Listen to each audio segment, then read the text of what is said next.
আমার মাথার টুপিতে গোবর দিতে হবে, আমার দাড়িগুলোতে গোবর দিতে হবে? হুজুরের কথাগুলো হৃদয় ছেদ করেছে। আপনারা শুনলেও আপনাদের হৃদয়টা ছুঁয়ে যাবে। আমার দেখুন হুজুরে কি বলে। আমার দাড়িগুলোতে গোবর দিতে হবে? আমার শত শত পোস্টার ছিঁড়েছে। আমার কি ঘোষণা?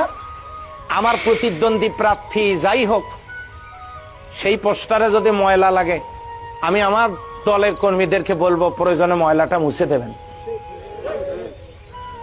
অন্য নেতার পোস্টারে কারো পোস্টার যদি কায়ত হয়ে থাকে, লাগে প্রয়োজন হলে যদি সুযোগ পান ওটা সোজা করে দিবেন। তাহলে আমি যদি কথা বলতে পারি, মানুষ আলেম হিসেবে আমাকে ইমাম মানা মনে করে সামনে দিয়ে নামাজ আদায় করে, আর আপনি আমার মুখটাতে গোবর দিলেন, কাদামাটি দিলেন। এই মুখটা দিয়ে 30টা বছর কোরআনের কথা বলেছি।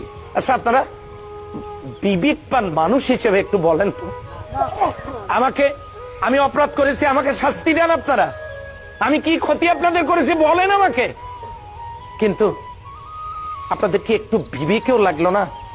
আমার এই দাড়িটা তো আমি রাসূলের সুন্নত মনে করে রেখেছি। আমি তো জীবনে কোনোদিন দাড়িতে খুর লাগাই নেই, আপনি সেখানে কাদা মাটি আর গোবর লাগাতে পারলেন?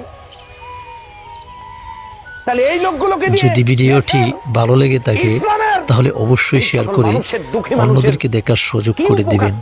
আমাদের ভালোবাসায় জয়ী হবে ইনশাআল্লাহ।